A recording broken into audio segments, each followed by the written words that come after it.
framework would allow that? Absolutely not. Any country has the right to deal with any of that opposition the way they want to deal with it. We know that under the UN Charter. I cited those revolutions that have been in place, since the 1960s, right? Those rebels were financed by the West.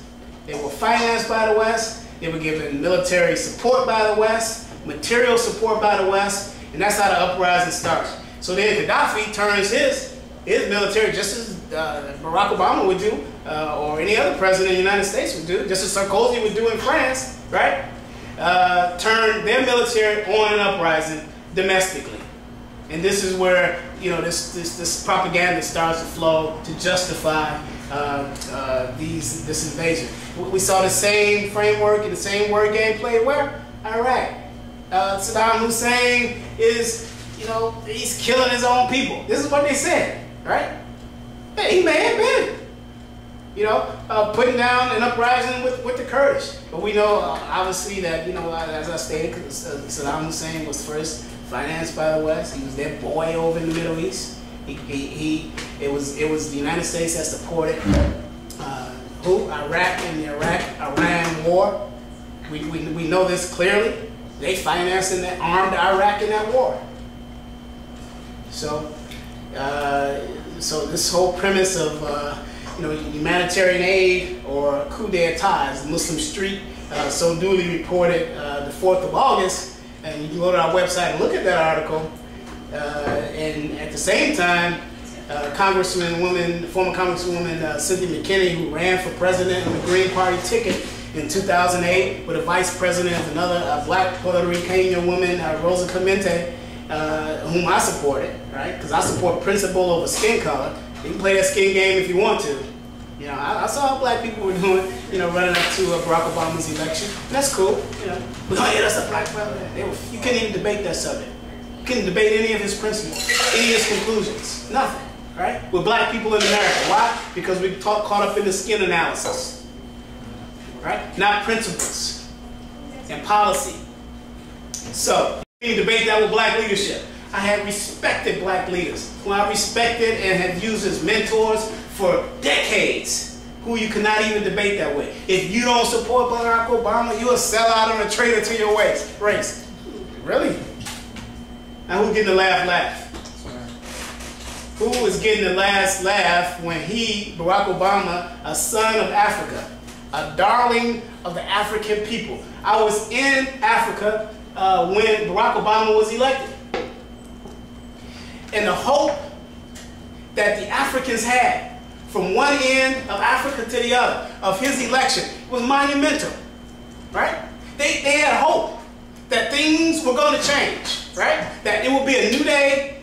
They were holding parades, in Africa. They were identifying Barack Obama lookalikes and putting them on convertibles and throwing flowers and beads at him and all kind of stuff. Africa had hope in his presidency. Let me tell you something.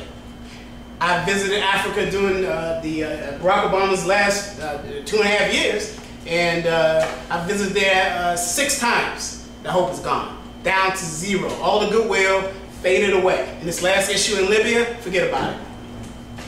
Okay.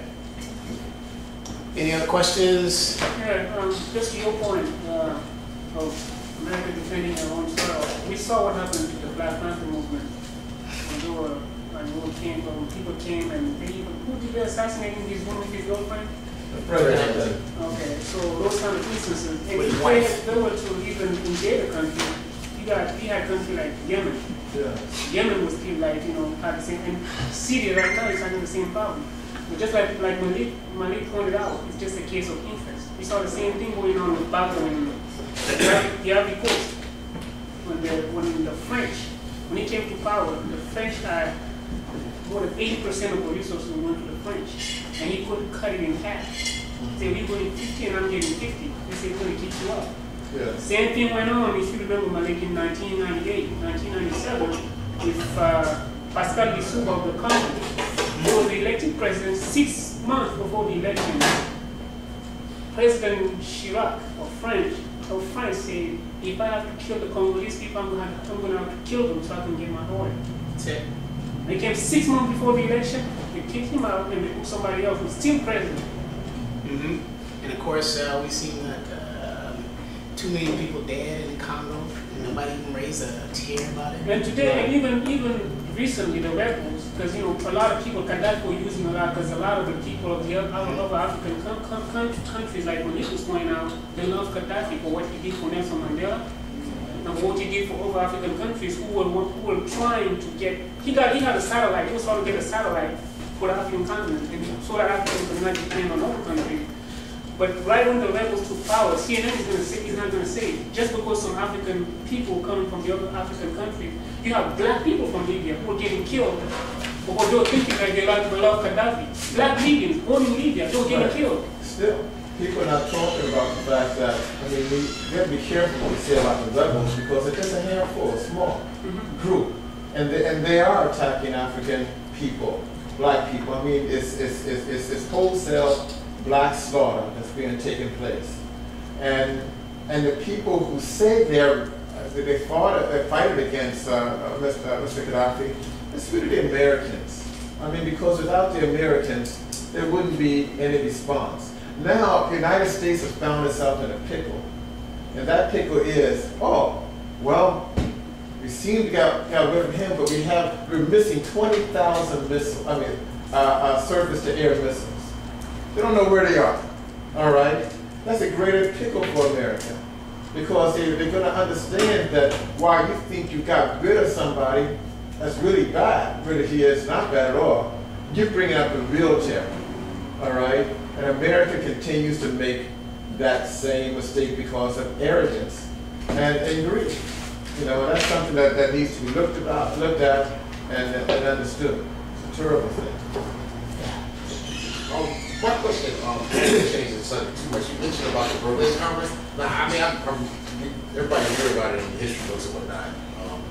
But the meeting in 1894 with Nazis. How was Europeans able to just go into Africa? Africa is such a big continent. You just go in there and Africans just let them do it? I mean, what happened? Was there a negotiation with the Africans? Listen to this. Listen to this. 1884, let's kind of turn back around here.